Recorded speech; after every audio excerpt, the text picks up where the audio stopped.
let's see, other positive things. I keep meeting people that I get to hang out with.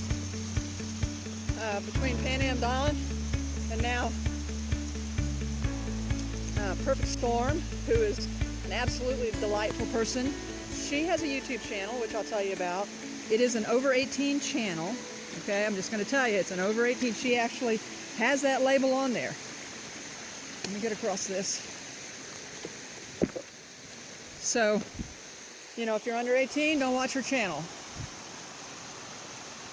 But anyway, later on I'll share with you some of the things she and I talked about and what she was able to kind of tell me about her generation, and I was able to tell her about mine, kind of help us understand. She's in her 40s, so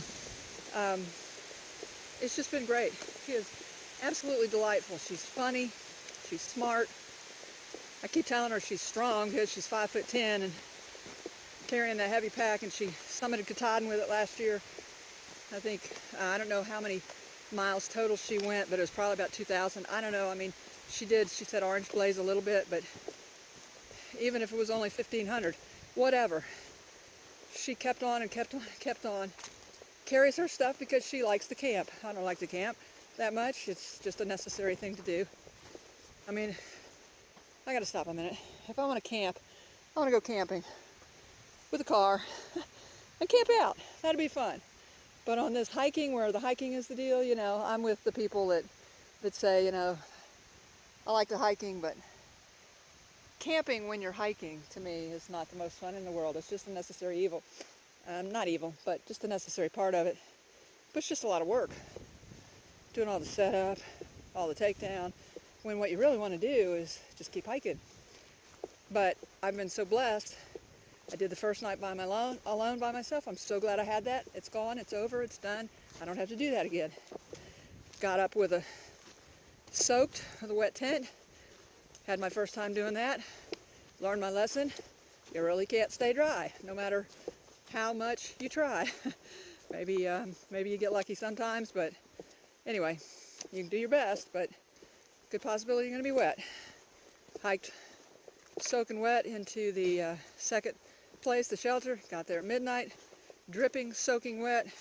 Determined to get to the shelter because just felt like I'd be safer if I just pushed through and did that. And then came across, introduced myself. They woke up, so I introduced myself. Sorry, I woke you up. They said, what's your trail name? I said, Arnie1mile. She said, I'm Perfect Storm. And I said, oh my gosh, Virginia? Last season? She said, yep. So I felt at home. And her boyfriend is very sharp, very nice, very helpful, very experienced. So once again, I'm with people, and she's experienced compared to me. So, you know, what more could I ask for under these conditions when, for my sake and the sake of my family, I want to be safe. And then, you know, for the fun side of it and the things to help you feel better mentally, I've connected with these people that I didn't think I would at all because I knew everybody was going to pass me. So they passed me. I left. A few minutes later they left. And they came rocking and rolling on past me, her with her, she says it's 65 pounds. I'm beginning to wonder. She kept saying she's a slow hiker. And I just said, honey, you haven't seen slow yet. You just wait. You'll pass me. You'll see. But anyway, so they're going on up. They are going to stop at the shelter again. And they basically go by her timetable. She has, her way of hiking is, I'm hiking, but I like the camping. And I'm going to enjoy this. I've already summited Katahdin. And, you know, I mean, she's not hung up on being a, quote, perfect thru hiker this year, but wants to make sure she sees what she missed so she could truly be a 2,000 miler. But anyway, so I'm not sure what all her plans are, but she's got it figured out, what she needs to do on the trail to help her in her life. And her story is absolutely incredible, and I'm hoping she'll share it with you on my channel one of these days, especially for those of you that might not feel comfortable going to an over 18 channel. But she's just now started videoing again. I kept harassing her about it because I think she's great and I think she'll have a great story. And so she finally went out and started videoing last evening, and so I don't know when she'll get them up. They'll probably be up before mine, honestly. But anyway, I asked her what her channel name is, and she told me, but I can't remember. I think it's Perfect Storm something something something. But anyway, I don't know. So y'all that can, check her out and subscribe. And y'all that can't, make positive comments to her on my channel under this video, because I'm sure she'll watch it. I'm sure she'll read the comments. And just keep in mind, when someone comes along that I consider a friend, I become a mama bear. So you get it without me explaining that any further. I'm a super straight person, but I have lots of friends that are not super straight, and I love them, and I can hang out with them, and when they kind of understand what happens to me when those F-bombs go flying, they try to not say them when they're around me. And for me, I don't judge them a bit for using them, especially after her giving me an understanding of, you know, for them and her generation, it's more like saying darn it. Whereas for my generation, it had a totally different connotation, and so I can't fix my mouth to say it, as a friend of mine in Florida used to say. And it kind of makes my body shudder when I hear it, just because of where I came from. So I know this was a very long segment, and I probably won't video again until I get to the shelter, unless something really pretty shows up. But I wanted to share that with you, and I'm sorry for all the breathing in between. I am not going to take the time to edit out the breathing. I mean all the spaces. I know I take a lot of spaces between my words, and it can get really boring sometimes. And I'm sorry for that. And usually I take the time to go in and edit them all out. That's why my voice sounds so funny sometimes, kind of like this. But anyway, I'm not going to have time to do that on these. So if you want to listen to my rambling about that, then you listen. But point of that is, get as fit as you can, every muscle in your body, especially your legs. But don't forget your upper body, ladies. And your feet. Work on the feet. Test the feet. Push the feet. Walk on rocks. Walk on roots. Make sure you've got something that's going to keep your feet going. Because as Nichols said today, what he tells everybody, and I know other people have said this, you know, your feet are what it's all about. Without your feet, you can't do nothing. So, and the other take is, if you get a chance, check out Perfect Storm. And I hope she gets to do a lot of videos and gets them up. And I hope she shares her story. Pretty, awesome, incredible, fascinating, sad, uplifting. She says, Perfect Storm. Well, I won't tell you what she says about her trail name, because she'll tell you if you meet her. And we'll let her do that. So, my belt on my Osprey pack got so wet that the velcro slipped. So I'm going to have to stop and tighten it again. But it's holding pretty good for about an hour. Then I tighten it again. So where did I get grit? 12-hour shifts in the hospital as a nurse. When your back hurts and your feet hurt and your legs hurt, and you're going at 100 miles an hour, and you have to go for 12 hours whether you like it or not. And they won't let you clock out. And you have patients that need you, because there's nobody to replace you until that 12 hours is up. That's where I got it. And I'm going to tell you, that was a lot harder than this.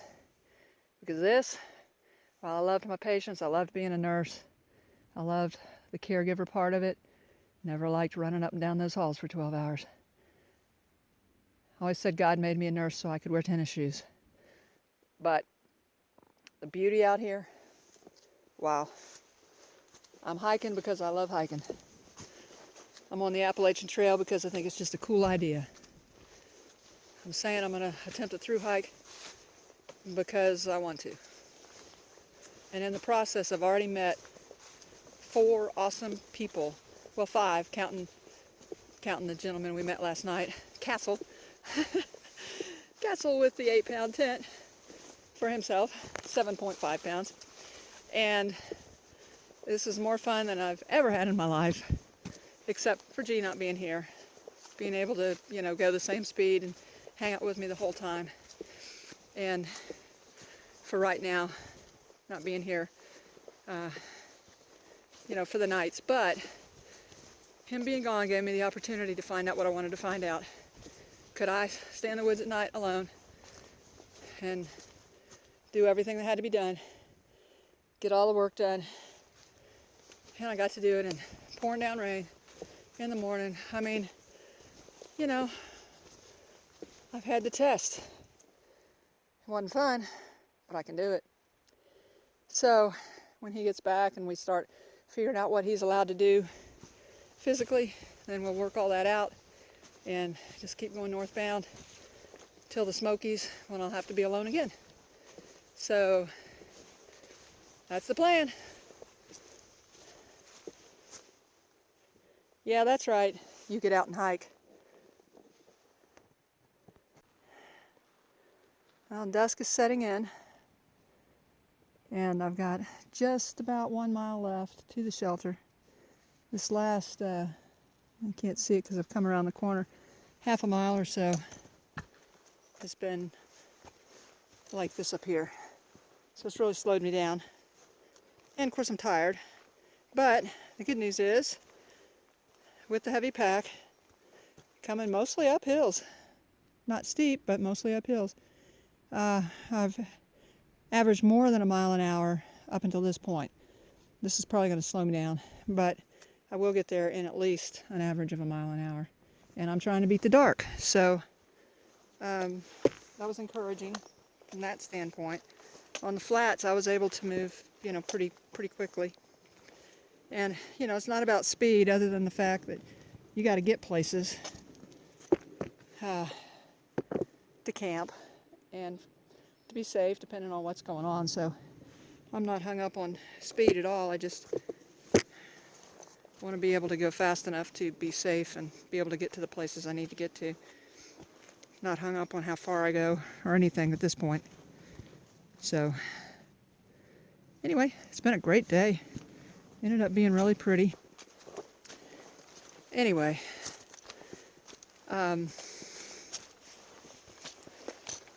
yeah, she came from Neal's Gap today. I would be 22. But no, I don't want to go back. I bet you don't either. Look at this, just beautiful. I love dusk anywhere. I especially love it in the mountains. Well, hey everyone. It's the next day from the last video. This is Blue Mountain Shelter behind me. Made it here in the dark. Last 1.5 miles was rocky, and the last 3 tents was over 300 feet up. So it was really a bum kicker. Just the last 3 tents coming up. A good hike. It was fine. And when I got here, Castle was here, who I had seen previously at the previous shelter, and he had food ready and more than he wanted, so I had hot food right away, so that was great. We stayed, and everything was wet this morning, just soaked because of the humidity. It's 100% humidity, whether it's raining or not. So my knees were really hurting, and Storm was here, Storm and Nickel, and her knee was hurt fairly badly, so we all decided to just go ahead and hang here again today. Not sure what the weather's going to be tomorrow, but we've decided we're going to go into Unicoi Gap only, just go down the 2 miles down the mountain and see if we can get a ride on into I always have the hardest time thinking of the name of that town, not Blairsville, but anyway, one where Lake Chatuge is. And they asked if I wanted to split a hotel room with them, so we're going to do that. split a hotel room and stay there. We'll have to stop by top of Georgia and get my boxes, and so that's the plan for tomorrow. And on my phone, totally, the battery ran out, and Nickel said he's got plenty of room on his battery pack here just a few minutes ago, so he let me do that. So nothing really to share today, except this shelter is a pretty nice shelter, except it does have a mice problem. And then you see the, I don't know if you can see, the bear cables are right there, and then the privy behind it over here. In good weather, this would really be a nice place to stay. I mean, it was okay now. Great, we were happy to have it. Don't get me wrong. And then the AT came in from over here. To the right would be, go down this trail that hit the AT. To the right would be southbound downhill, and to the left continues uphill a little bit, and then we'll do our 1,000-foot downhill to Unicoi Gap. So that's the plan, and I have decided personally that I do fine in the I do better when it's really cold and snowy and dry, and I think we all feel that way, as opposed to this damp cold. It's getting down in the 30s now. I'm not sure what the wind chill is, but this being wet and cold and everything getting wet and it's cold, that's pretty tough. So learning about that and having to make a decision about what I feel like is safe for me to get out in, and when I'm going to have to go ahead and just stay somewhere and just accept the fact that it's beyond my physical capacity and my hardiness. So that's where we are. That's what's going on. Still loving it. Hoping to make it through this night without freezing, and because there's so much wet that it's just really tough to keep everything warm. Gone ahead and dressed with what I'm going to hike in tomorrow, and hopefully it'll dry inside the sleeping bag since I don't have down. Thank goodness I don't have down. I wouldn't want to have down out here, to be honest with you, in this situation. And neither of them have down bags either. He has like a 1-pound bag, 10 degree or 20, and yet it's not down, so it's from North Face. I may look into that, because after this experience, I'm not sure I want a down sleeping bag or quilt. So that's where we are now, and so I'll talk to you at some point tomorrow. All right.